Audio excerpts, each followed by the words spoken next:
Today on Let's Talk About It, we will talk about family and extended family and how we connect with them.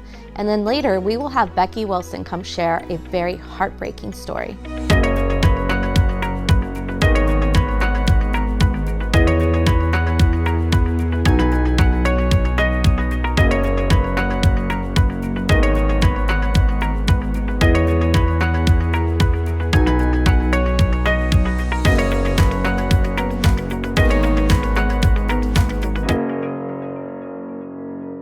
Years ago, I made the decision to attend college and go for my teaching degree. And now years later, I have little desire to use that degree. When I got the degree, I truly was excited about teaching. I subbed for a few years and then I got a job as the third grade teacher. I enjoyed it at first, but this was a hard season in my life and these were the years that I could not get pregnant. So because of this, I wanted to step away from teaching and I really have had very little desire to go back to it. Sometimes I think, what was the purpose of those years? And I know my dad for sure thinks, what the heck did I pay for? But as I look back, I do see the why in it. Those years brought great friendships that I still have to this day, lots of amazing memories, and growth in my walk with Christ. Also teaching skills that I believe I am using, just not in the way that I thought I would use them. Those classes that I took in the years that I taught, I feel have helped me lead a weekly Bible study, have helped me be a better communicator on this very show, and have helped me understand the things that teachers face daily as my kids go through their school years. I could think it was all for naught and be disappointed that those years didn't take me in the direction that I had first thought they would. But quite honestly, I'm pretty happy with where it took me. You see, I love teaching Monday night Bible studies, and I love being on this show, talking with so many different people. I believe God knew exactly what He was doing each step of the way, even when I didn't. It's sometimes hard to trust in that unknown period, but when we do, I'm pretty sure that most of you will say, yeah, God absolutely knew better than me. So can we find the good in every season of life as we surrender to Him? And allow Him then to write the pages? I certainly hope so. This life was meant to be lived and lived to the fullest. John 10:10 tells us, the thief comes only to steal and kill and destroy. I have come that they may have life and have it to the full. Let's not let Satan have any more of those pages. And I encourage you to look back and see what God may have been instilling in you to use for such a time as this.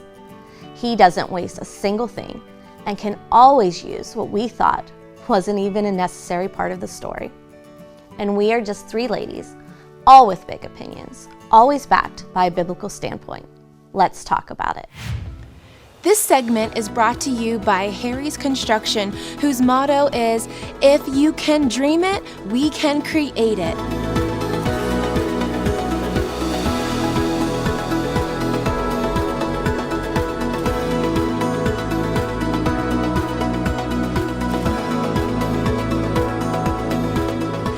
They are the kitchen and bath design experts, so call Harry's Construction for all your remodeling needs.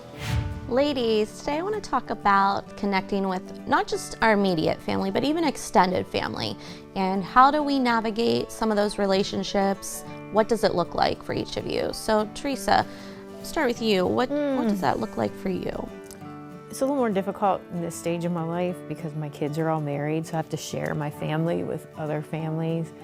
And I've always been very gracious about that because I remember we never lived near our family. So when we went home, we had to try to navigate all that. And I know the stress that put on me.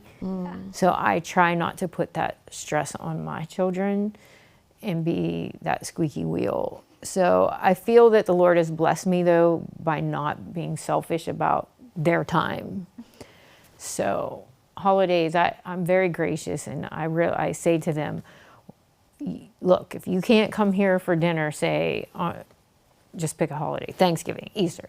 If you can't come here for dinner, it's okay. Just why don't you come over for dessert later? We'll be here. Because at this point, it's not about seeing the grandkids. I care less about the kids. I just want the babies to come over because I have things. So that is different.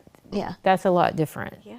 Yeah. And John's parents are deceased. My mom is in an assisted living right now.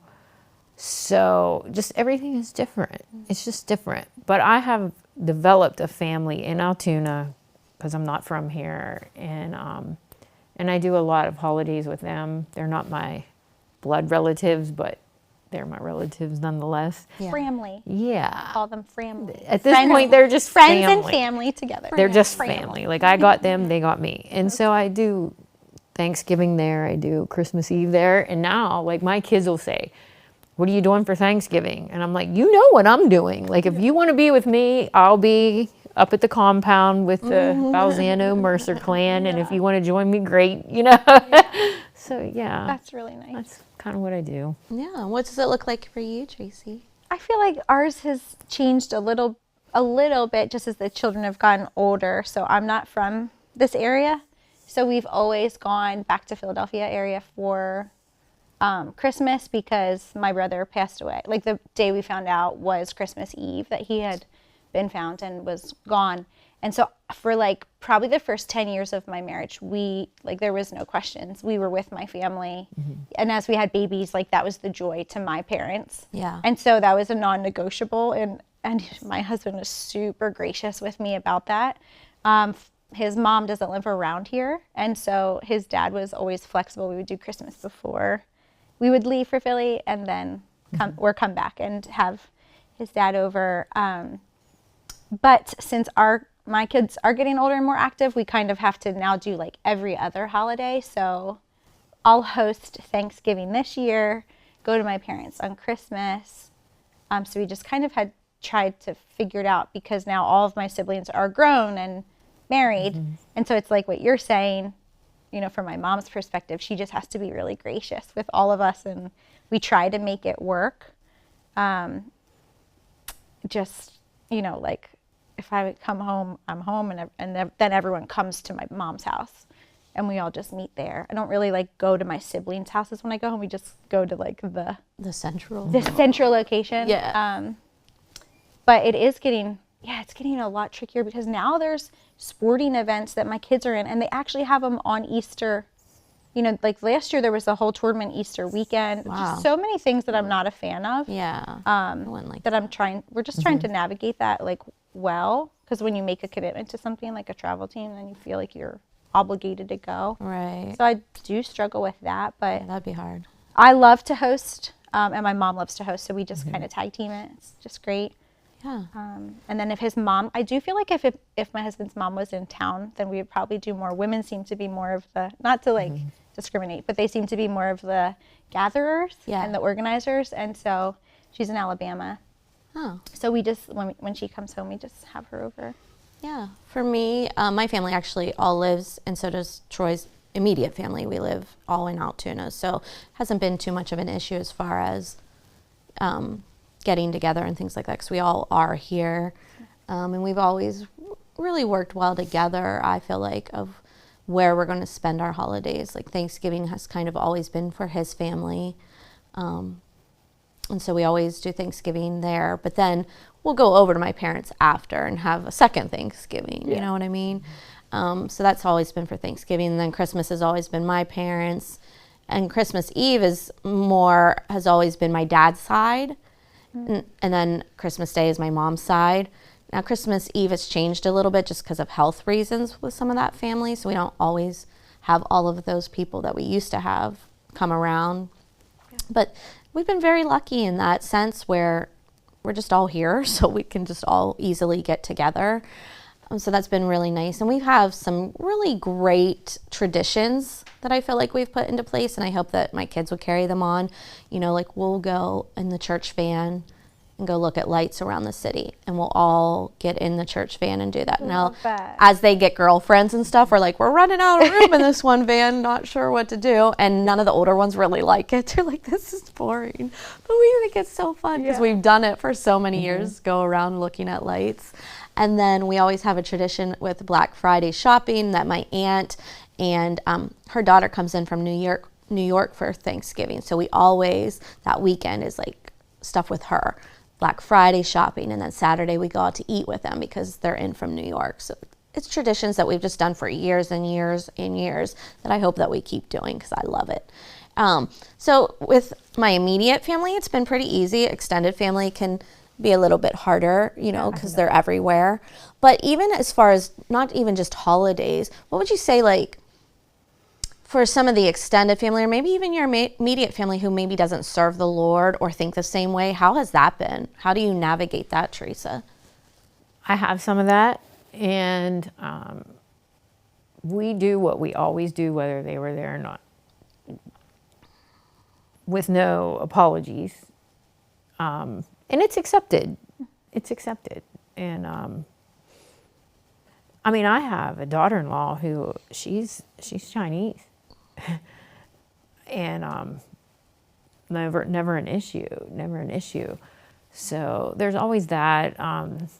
This year, my son's coming home for 10 days, so I'm pretty excited about that.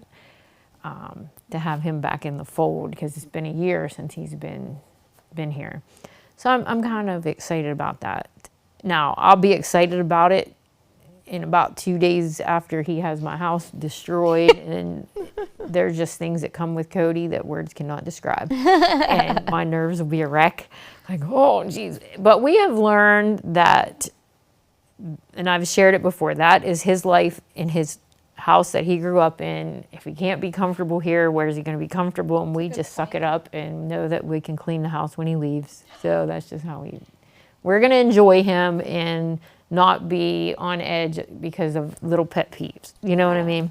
Yeah. So any issues with extended family that, or even immediate family that doesn't believe the same as you or anything like that? Do you have any? I think that we just kind of set the tone. Like, this is the same thing. Like, it's, if they want to come be a part of it, they're welcome to. And just, yeah, navigating that with, like, my husband's families.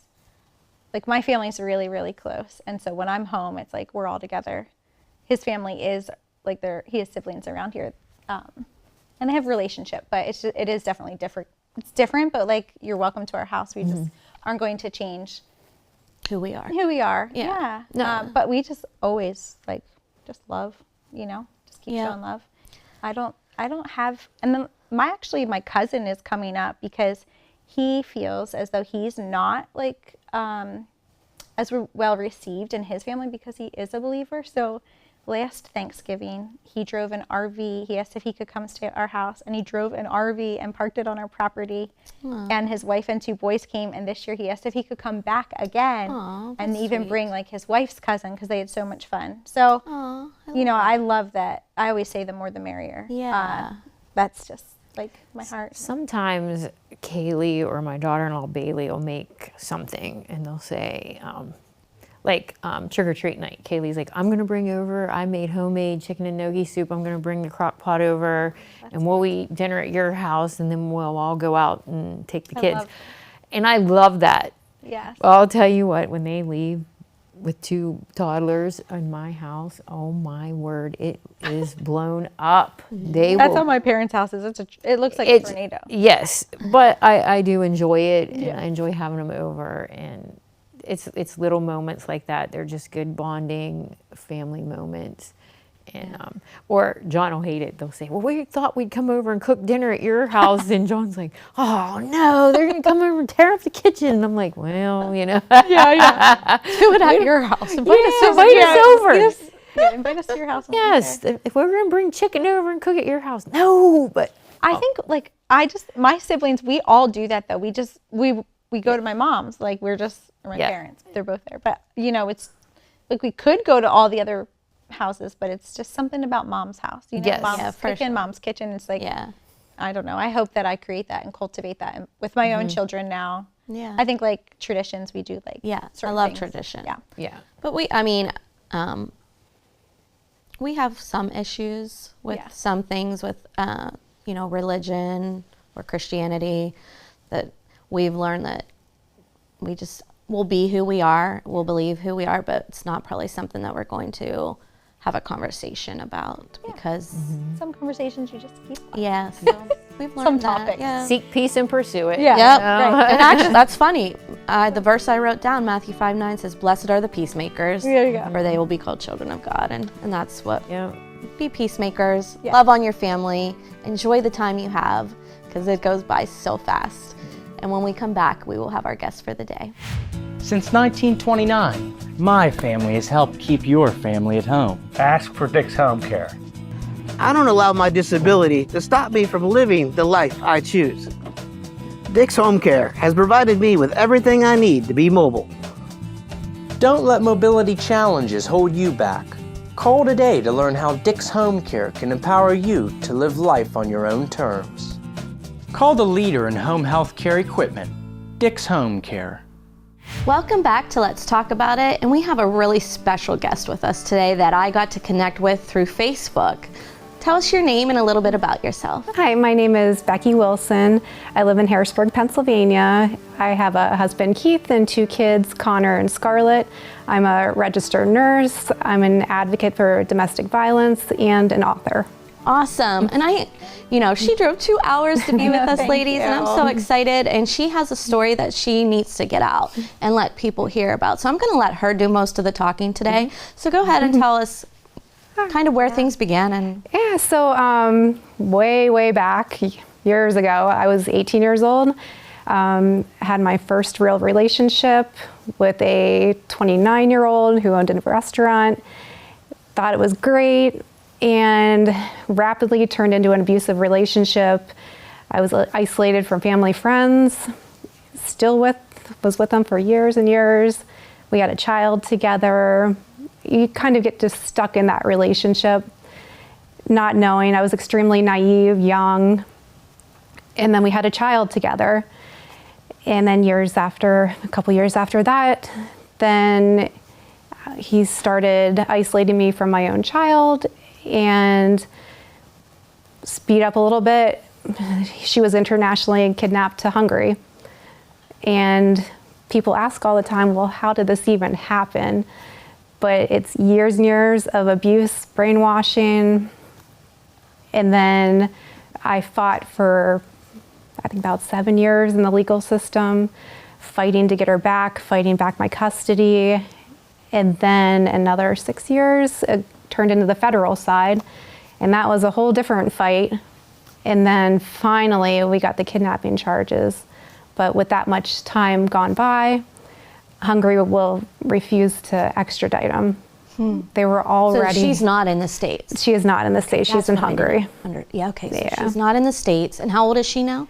So she is 13. She was taken to Hungary when she was 4 years old. So he took her when she was 4 and left. Yes, he planned it out, isolated, tricked me into a lot of signing things over. And I was working at the hospital, night shift, day shift. I was a mess. I was isolated from family, friends. And A man like that, or a woman, I guess, can, but they know what they're doing. oh yeah, con artist completely. Yeah, right. And so he knew exactly what to do and how to do it, and he put you in a place of isolation. Oh, of course, we always yeah. talk about, like, when we're isolated, like, man, that's where Satan wants you, because he knows he can do the most damage there. All right. And so he was doing a lot of damage. And I had some amazing friends and coworkers at Hershey Medical Center. If it wasn't for them, I would not have gotten out. Definitely. How did you get out? How did you get out? My coworker Susie, she was at a Saturday's market, a little flea market in Hummelstown. She never met my ex-husband, never met my daughter. She was talking on her phone, looked up, saw this little girl because she saw pictures that I had showed her, and was like, that's Angelina. She started taking pictures, and then she tried to follow them because my ex-husband at that time had been lying for almost a year, saying we're in witness protection, we'll be coming back soon, a whole slew of lies. But anyway, she, by taking those pictures, that was a major part in my court case that showed how he was lying and manipulating and never was really going to come back. Wow, I can't imagine the heartache. Oh yeah, it'll hit me in waves. And at this point, sometimes, since it's almost 10 years, I ask myself, did this really happen? This was like a whole other life I lived. And you haven't seen her? Haven't seen her. 2 years ago, this memory actually popped up on Facebook. He set her up on Facebook Messenger video to talk to me, and she was asking for her passport so she could play basketball. But you could tell it was completely set up and she was brainwashed. And I tried to get through her the couple minutes that I had actually speaking to her, for not seeing her for years. Right. I'm like, I'm your mother. I love you. I never wanted you to go anywhere. But then she just kept asking, and you could tell he was right behind the camera at that point, and then the video cut off. But that was the only contact I ever had with her in about the past 10 years. And no contact with him at Nothing. all? He refuses everything. Okay.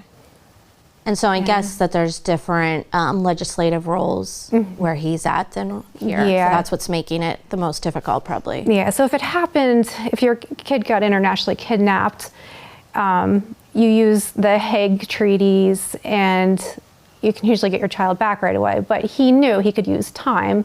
And if they're over there for over 6 months, then it becomes kind of like their home. Oh, okay. So he used time, and then during the civil hearings, each hearing that we had here, he would go through Skype to communicate with the hearings, but then he would appeal each one. So we fought jurisdiction, we fought custody. Finally, at the end, I have full custody, but then we took it to the federal side. Took another couple years just to get the FBI to put those kidnapping charges on. But they're still, like, they won't work to bring her home? They were about to go over last fall to get him. And then Hungary said, no, we don't see this as a kidnapping charges like over here. We see it as just like an endangerment of a child for charges over there. So, Which should still be. Right. so I've taken it all the way up to Senator Fetterman's office was helping me out. They took it as far as they could. So did Casey's office when he was in. And right now it's President Trump is the only option to try to convince Hungary. So I've been trying to write letters. Why Hungary? Is that where he's from? That's where, where his they wife, he married a Hungarian woman Okay. who helped take Lena. Put everything in place. Yeah. And see, at this point, it's so unfair to her Oh yeah. because she doesn't know you. No, it's damaging. It's- Yeah, like, And what thing lies he's probably. yeah, so bringing her home is one thing, But then what does that but even then look what, like? yeah, but what does that even look like? Yeah, that's going to be a whole other Yeah. reunification counseling and Yeah. It's heartbreaking. It is heartbreaking, heartbreaking. that someone would do this to It's- someone else. yeah. I mean, evil. It like reminds me of a Yeah. movie. Sally Fields played in it years ago. Have you seen it? Nah. Or Her husband was from. It was an Arab country, oh yes, and yeah. he took her and the daughter over, but then did the same thing. Yeah. He ostracized the mom from the daughter, and then she had to go basically, like almost like black market type thing, to hire people to help her get her daughter back and drive her across the border. It was to the embassy. It was nuts. Yeah, and you think this is uncommon, but it is very common actually. And I've spoken to other parents that this has happened to their children. And Elizabeth Meredith, she has a movie on Lifetime, and she actually endorsed my book. And her kids were taken to Greece back in the 90s, but it was different back then. She was able to go over there, kidnap her kids, and So you can't even. Yeah. it would be so dangerous. Right. Right. It's heartbreaking. Yeah. Just because we're quickly running out of time, I do want to share that she wrote a book, Bring the Girl Home, and tells the story fuller and, Yeah. more details that we just don't have time for. But we wanted to have her on the show just to get your story out there so that people you. would hear it, and hopefully someone can come along and help you to get your daughter back. But real quickly, there is something good that has happened in your life. Tell about what you have now, your marriage. And Right now, I would have never thought I would be able to trust another person again. I have a wonderful husband. My son Connor, he's 6. My daughter Scarlett, she's 10 months. It's just amazing that you can have an actual loving family with people that care about you. Yeah. And my parents, throughout all of this, they never gave up on me. They never closed their doors. Every time I tried to get away from my abusive relationship, I was welcomed with open arms. And thank you so much for coming and sharing just a little bit of your story, a really heart-aching story. And I just pray that everything is restored to you, little by little. you. God gave you a wonderful man, and he's given you children, but he's gonna fulfill it all. I truly believe you're gonna get your daughter back. And when we come back, we will have our verse for the day. Made by Vogel is a father and son business that produces high-quality handmade wooden products such as cutting boards, bowls, bottle stoppers, and more.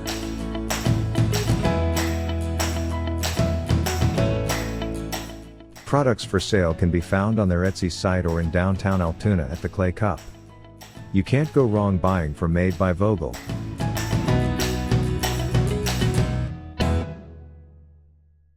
Next week on Let's Talk About It, we have a very special Christmas episode just for you.